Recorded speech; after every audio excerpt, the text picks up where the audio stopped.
यदि क्या होता है, ये जो चीज़ दिखाई दे रही ना, ये हर एक सेंटेंस, हर एक कॉन्सेप्ट को समझाएगा, जिसके माध्यम से हम 100, 50 जितने भी कर सकते हैं उतने वाक्य कर सकते हैं यार, क्योंकि प्रत्येक वाक्य में एक कॉन्सेप्ट भरा हुआ है। ठीक है ना। तो सबसे पहले देख लीजिएगा आप, सबसे पहला सेंटेंस है the principal and teacher visited here. The principal and teacher visited here, है ना। प्रिंसिपल और टीचर यहाँ क्या दौरा किया है, यहाँ का दौरा किया है। आपको कुछ दिखाई दे रहा है इसमें? जी हाँ, दिखाई दे रहा है। क्या दिखाई दे रहा है? द प्रिंसिपल और टीचर। मतलब क्या दिखाई दे रहा है आपको दिखाई दे रहा है प्रिंसिपल में द लगा हुआ है और एंड के बाद टीचर में द नहीं लगा हुआ। इसका मतलब क्या हुआ? इसका मतलब हुआ कि दोनों एक ही व्यक्ति है। कैसे है? हम थोड़ा सा एक कॉन्सेप्ट क्लियर कर रहा हूँ, क्योंकि इसके माध्यम से अलग अलग प्रकार से क्वेश्चंस हल हो जाएंगे।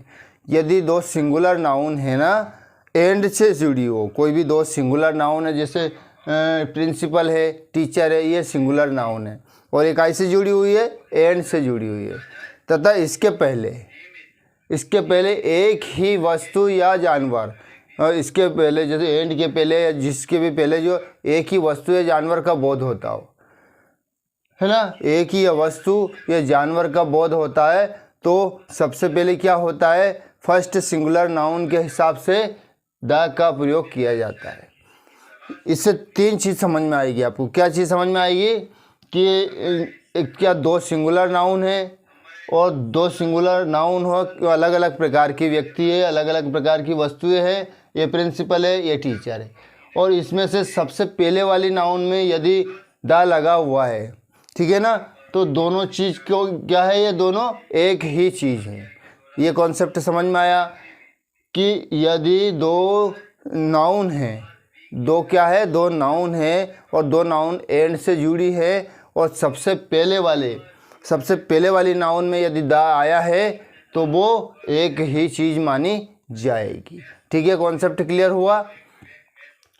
एक मैं मुखाग्र ओरली बोल रहा हूँ, the principal and SDO, the principal and SDO is coming क्यों आया? क्योंकि दोनों एक ही चीज़ है, द प्रिंसिपल एंड एसडीओ। वो जो प्रिंसिपल है वो एसडीओ हो, तो जो प्रिंसिपल है वही टीचर है। ठीक है ना कि प्रिंसिपल अलग है, टीचर अलग है। तो दोस्तों आप समझ में आ गए ना। अब यह क्या प्रयुक्त होगा? हैज या have? Singular noun, singular verb प्रयोग होगा कि प्लूरल वर्ब होगा? क्योंकि दोनों एक ही चीज़ है। अगर यहाँ भी द है और यहाँ भी द लगाते तो अलग अलग चीज़ होती। तो ठीक है दोस्तों, पहला कॉन्सेप्ट समझ में आया। और एक बार और सुन लीजिएगा, यदि दो सिंगुलर नाउन एंड से जुड़ी है, दो सिंगुलर नाउन एंड से जुड़ी हो, तथा इसके पहले एक ही वस्तु या एक जानवर या व्यक्ति का बोध होता हो, ठीक है ना, उससे पहले एक ही जानवर का या व्यक्ति का या वस्तु का बोध होता हो, तो सबसे पहले फर्स्ट सिंगुलर नाउन जो होती है, सबसे पहले जो नाउन होती है, उसमें क्या? द का प्रयोग होता है। एक चीज़ तो ये समझ में आई। और एक चीज़ ये होती है कि यदि दोनों में से एक में द लगा हुआ है तो वो सिंगुलर ही मानी जाएगी, क्योंकि यही वो व्यक्ति है ना, यही वो व्यक्ति है, इसमें कोई वो दो राय नहीं। तो हमें जो वर्ब प्रयुक्त होगी वो कौन सी वर्ब होगी? हैज प्रयुक्त होगी। क्या होगी? हैज प्रयुक्त होएगा। The principal and teacher has visited here. ठीक है दोस्तों, पहला कॉन्सेप्ट है। पहले कॉन्सेप्ट में चार सेंटेंस तो वैसे ही समझ में आ गए, और कम से कम 1000 सेंटेंस हम कर सकते हैं, क्योंकि किसी व्यक्ति, किसी वस्तु में, है ना, या किसी जानवर में सबसे पहले वाले में द लगा है, और यदि दूसरे में द नहीं लगा है तो दोनों एक ही चीज़ मानी जाएगी और वो सिंगुलर माना जाएगा। ठीक है, चलिए नेक्स्ट देखते हैं। The principal and the teacher, समझना आप, the principal and the teacher visited here. यहाँ क्या तो समझ में आए? या पहला कॉन्सेप्ट से कि अब यह थोड़ा अलग है, तो मतलब ये सिंगुलर माना गया था, तो तो इसमें दोनों जो नाउन है दोनों में द जुड़ा हुआ है, तो ये क्या हुआ, प्लूरल हुआ। ठीक है, तो ये थोड़ा सा कन्फ्यूजन अगर ध्यान नहीं रखा अपन, थोड़ा सा ध्यान नहीं रखा तो हमारा पूरा गलत हो जाएगा। तो इसमें प्लूरल वर्ब प्रयुक्त होगा। ठीक है, समझ में आया, क्योंकि पहली नाउन में भी दा जुड़ा हुआ है, ये अलग व्यक्ति हुआ, एंड के बाद दूसरी नाउन में भी दा जुड़ा हुआ, ये अलग व्यक्ति हुआ, तो दोनों प्लूरल मानी जाएगी। तो हमने यूज़ किया काय का, हैव का प्रयोग लगाया। जो समझ लीजिए एक दूसरा कॉन्सेप्ट, ये भी कभी हो सकता है किसी अन्य प्रकार से आ जाए। ठीक है ना, दा लगाने में आ जाए, क्योंकि दो नाउन दे देते हैं, खाली स्थान दे देते हैं, और fill in the blanks with article से भरना होता है। और जैसे मान लिया जाए प्रिंसिपल, या स्पेस दे दिया, एंड द टीचर, तो द में स्पेस दे दिया, और ये यहाँ हैव लिख दिया, प्लूरल वर्ब यूज कर दी, तो आपको कभी कन्फ्यूजन नहीं होगा कि यार द यहाँ आएगा कि नहीं आएगा। आएगा, क्योंकि दो जो नाउन होती है दोनों में यदि द आया हुआ है तो प्लूरल रहेगी, और दोनों में से एक में द आया है, फर्स्ट नाउन में आया तो फिर बिल्कुल भी प्लूरल नहीं आएगा। तो ये कॉन्सेप्ट और समझ लीजिएगा क्या है कि यदि, ध्यान से देखना, यदि दो सिंगुलर नाउन्स एंड से जुड़े हैं, दो सिंगुलर नाउन एंड से जुड़े हो तथा इसमें दो डिफरेंट पर्सन थिंग्स एनिमल्स, है ना, दो डिफरेंट पर्सन एनिमल थिंग्स का बोध हो, तो दोनों सिंगुलर नाउन के पहले द आएगा, क्योंकि अलग अलग बोध हो रहा है।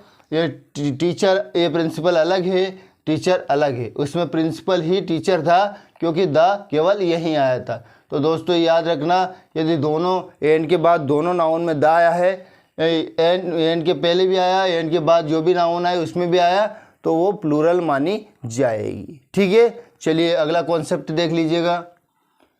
Every boy and every girl played well. Every boy and every girl played well, इसमें क्या आएगा, एवरी का नियम, मतलब पहले हमने एडजेक्टिव में बहुत सारे समझा दिए थे नियम, पर एक बार और समझ लीजिएगा। एवरी का प्रयोग, है ना, एवरी का प्रयोग प्रत्येक के अर्थ में होता है। किसके अर्थ में होता है, प्रत्येक के अर्थ में होता है। दो या दो से अधिक व्यक्ति या वस्तुओं के लिए सिंगुलर काउंटेबल नाउन में होता है। कौन सी नाउन में होता है, सिंगुलर काउंटेबल नाउन में होता है, तो उसमें एवरी ही का प्रयोग होता है। तो देख लीजिएगा, singular countable noun, every boy countable noun है, सिंगुलर है, and every girl countable noun है, सिंगुलर है। ठीक है ना, तो इसमें जो प्रयुक्त होगी वो वर्ब भी सिंगुलर ही होगा। Every boy and every girl have या हैज़, तो यहाँ आएगा हैज़। क्या आएगा दोस्तों, has played well. Every boy and every girl has played well. ठीक है, तो समझ में आया, हर लड़का या हर लड़की ने अच्छा खेला, हर लड़का या हर लड़की ने अच्छा खेला है। ठीक है, इसमें सिंगुलर नाउन है, तो इसके पहले एवरी आया, इसमें भी सिंगुलर नाउन है, तो सिंगुलर काउंटेबल नाउन है, अनकाउंटेबल नहीं है, तो उसके पहले भी एवरी आया, तो वर्ब भी सिंगुलर ही आया। ठीक है, नेक्स्ट देखिए, each tree and each flower dear to me. Each tree and each flower space dear to मी।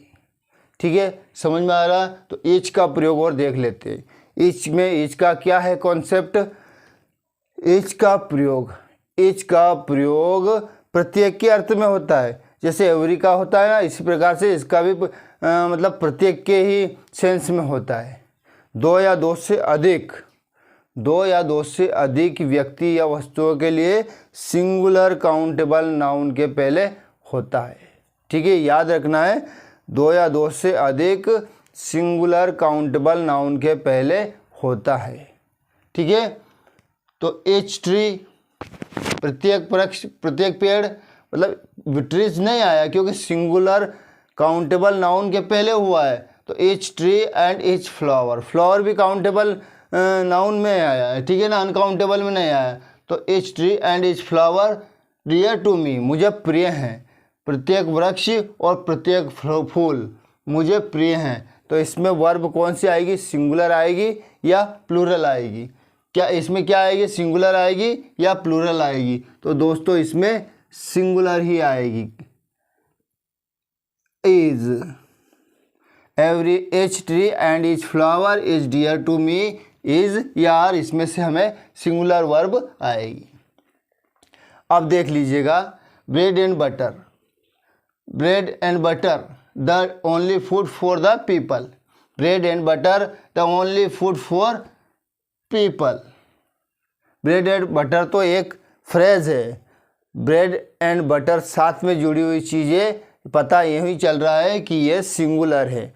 तो जब ऐसा फ्रेज आता है या ऐसी चीज़ होती है जो दो भले से एंड से जुड़ी हो और दोनों में द आया नहीं है, ठीक है ना, तो यूँ भी भले से यूँ भी देख सकते हैं तो भी कॉन्सेप्ट क्लियर हो रहा है कि यदि दोनों में द नहीं आ रहा है, एक में भी नहीं आ रहा है, तो यूँ भी सिंगुलर है। और ब्रेड एंड बटर तो मक्खन और रोटी एक साथ जुड़ी हुई चीज़ें, तो जो एक साथ जुड़ी हुई चीज़ें भले एक से अधिक हो तो वो भी सिंगुलर में ही प्रयुक्त होगा।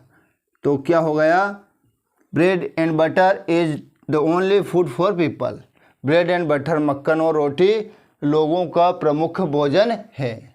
ठीक है, आया सिंगुलर वर्ब प्रयुक्त हुआ है यहाँ भी। चलिए नेक्स्ट देखिए, द हॉर्स एंड कैरीज, ये भी फ्रेज है, वाक्यांश है ना, फ्रेज है ये, हॉर्स एंड कैरीज, ये अलग अलग चीज़ नहीं है। द हॉर्स एंड कैरीज, यूँ भी देख लीजिए आप, पहले नाउन में द लगा हुआ है, दूसरे में द नहीं लगा हुआ तो सिंगुलर हो रहा है। और हॉर्स एंड कैरीज, घोड़ा और गाड़ी, घोड़ा और गाड़ी, क्योंकि गाड़ी रहेगा तो घोड़ा रहेगा, घोड़ा रहेगा तो गाड़ी रहेगा ना, घोड़ा गाड़ी एक ही चीज़ होती है, तो यह भी सिंगुलर प्रयुक्त होगा। The horse and carriage is standing for the gate, द्वार पर, दरवाजे पर घोड़ा गाड़ी खड़ी है, दरवाजे पर घोड़ा गाड़ी खड़ी है। ठीक है दोस्तों, समझ में आ रहा है ना, सारे कॉन्सेप्ट क्लियर होते जा रहे हैं। और सारे कॉन्सेप्ट क्लियर होंगे तो हमें ये ज़रूरी नहीं है जितने भी एग्ज़ाम में आते हैं क्वेश्चंस तुरंत फटाफट हम हल कर सकते हैं। दर्द देते देते थक जाओगे, दर्द देते देते थक जाओगे तो बता देना कि मेरा कसूर क्या था। ठीक है, देख लीजिएगा आगे। Ram with his friend to talk to me, Ram and his friend to talk to me, समझ में आ रहा है ना, with his friend, Ram with his friend talk to me, Ram अपने मित्र के साथ मुझसे बात करता है, राम अपने मित्र, with his friend, Ram with his friend to talk to me, Ram अपने मित्र के साथ मुझसे बात करता है। तो दोस्तों राम की बात चल रही है, कौन करता है बात, राम। यदि ये फ्रेंड करते हैं, फ्रेंड्स अगर मान लिया जाए, फ्रेंड्स भी लिख दिया तो ये करते हैं, तो कभी भी ये जो वांट्स नहीं आता है, वांट आता, क्योंकि अभी तो वो सिंगुलर ही बात कर रहा है। Ram with his friend, Ram अपने मित्र के साथ मुझसे बात करने के लिए या मुझसे बात करना चाहता है, मुझसे बात करना चाहता है तो वांट्स आएगा। ठीक है, Ram with his friends wants to talk to me, Ram अपने मित्र के साथ मुझसे बात करना चाहता है। तो कौन करना चाहता है, उसका मित्र करना चाहता है या राम करना चाहता है, राम करना चाहता है। तो ठीक है, समझ में आया दोस्तों। चलिए आगे देख लीजिएगा, the boys along with Ram to talk to me, इसमें और इसमें क्या अंतर है और इसमें क्या अंतर है। The boys along with Ram, the boys along with Ram मतलब राम सहित लड़के, राम सहित लड़के या लड़के सहित राम, एक ही बात है। ठीक है ना, राम सहित लड़के मुझसे बात करना चाहते हैं या लड़के सहित राम मुझसे बात करना चाहते हैं, है ना। तो लड़के सहित राम मुझसे बात करना चाहता है तो सिंगुलर नहीं है, वो लड़के भी बात करना चाहते हैं, तो इसमें प्लूरल आएगा, मतलब वांट सिंगुलर फॉर्म नहीं, हाँ सिंगुलर नहीं आएगा, प्लूरल फॉर्म आएगा वर्ब का। क्या आएगा, प्लूरल फॉर्म आएगा। ठीक है दोस्तों, बहुत अच्छे से क्लियरिटी आ जाएगी, आप अच्छे से समझेंगे तो आपको ये चीज़ें समझने में बिल्कुल आसानी हो जाएगी। विश्वास सबका करना, विश्वास सबका करना, पर सावधान रहकर कभी कभी खुद के दांत भी अपनी जीभ काट लेते हैं। What are you looking at me? कुछ नहीं, ठीक है। he and not I friends, confusion है ना दोस्तों, इसमें तुरंत कन्फ्यूजन है यार, ये क्या हुआ। देखिए he and not I friends, इसका मतलब क्या हुआ, वह और मैं, ये नोट यहाँ आया ना, इस कन्फ्यूजन नहीं होना, वह और मैं, वह और मैं या वह और मैं दोस्त नहीं हैं। इसमें क्या आएगा, किसके बारे में, वो स्वयं कह रहा है कि वह और मैं दोस्त नहीं है, मतलब उससे ताल्लुक़ उससे बता रहा है, उसका संबंध उससे नहीं बता रहा कि मैं से नहीं बता रहा। तो वह को देख लीजिएगा, या एम नहीं आएगा, क्योंकि बहुत सारे एम ही सोचते कि एम ही आएगा। He and not I is friend, वह और मैं दोस्त नहीं है। वह और मैं तो किसको कौन शो कर रहा है, कोई बात के कौन रहा है, वह कह रहा है, तो वह और मैं दोस्त नहीं है, ठीक है ना। तो नहीं हूँ नहीं आएगा, क्योंकि अपन को लग रहा है आई है, तो आई के बाद तो एम लगा देते हैं, तो सारा गलत हो जाएगा अपना। तो आई के बाद एम नहीं लगना, अपने को पूरा वाक्य देखना है कि कौन सब्जेक्ट क्या बात कह रहा है, किससे कह रहा है, सिंगुलर कह रहा है कि प्लूरल में कह रहा है। तो ठीक है, एक और कॉन्सेप्ट आया अपने सामने, आइदर राम और his friend played well. Either Ram and his friend played well, या तो राम या उसके दोस्तों ने अच्छा खेला, या तो राम या उसके दोस्तों ने अच्छा खेला। इसमें हेज आएगा या हेव आएगा, क्लियर है। क्या कौन चीज़ कौन कर रहे हैं, राम भी कर रहा है, या तो राम या उसके दोस्त भी ने अच्छा खेला है, तो ज़रूरी नहीं, भी फिक्स नहीं है कि राम ने ही खेला है, हो सकता है उनके दोस्तों ने भी खेला होगा, क्योंकि आइदर है। तो आइदर का आप थोड़ा सा समझ लीजिए कॉन्सेप्ट क्या है, कि आइदर का प्रयोग दो में से है ना। आइदर का प्रयोग क्या होता है, जो दो चीज़ में कंपैरिजन या दो व्यक्तियों के वस्तुओं के मध्य में जो कंपैरिजन होता है, तो आइदर का प्रयोग दो में से कोई एक के अर्थ में, दो में से कोई एक के अर्थ में सिंगुलर काउंटेबल नाउन के पहले होता है, सिंगुलर काउंटेबल नाउन के पहले होता है। देखिए आइदर राम और हिज फ्रेंड मित्र सिंगुलर काउंटेबल नाउन है, तो आप दे बताइए इसमें से क्या आएगा, दो व्यक्तियों में से होता है, पर वर्ब इसमें प्रयुक्त होगा हेज या हेव, दोनों में से क्या होएगी दोस्तों, दोनों में से होएगा हेव होएगा। सिंगुलर काउंटेबल नाउन के पहले प्रयुक्त होता है, पर या तो राम या उसके दोस्त है ना, ऑप्शन है ना। तो अच्छा खेला, तो हेज, यदि फ्रेंड है तो हेज आया, और यदि फ्रेंड्स रहेंगे तो हेव आएगा। ठीक है दोस्तों, सारे कॉन्सेप्ट क्लियर हो गए। एक बार और समझ लीजिएगा आप कि मतलब ये जो क्या एंड यदि आया, द आया, जब दोनों सब्जेक्ट में आया, मतलब दोनों नाउन में आया तो क्या होगा, और एक नाउन में आया तो क्या होगा, ये कॉन्सेप्ट भी समझ लीजिएगा। जिससे कोई नहीं सुधार पाता उसे वक्त सुधार देता है। दुनिया में किसी को भी बेकार मत समझना,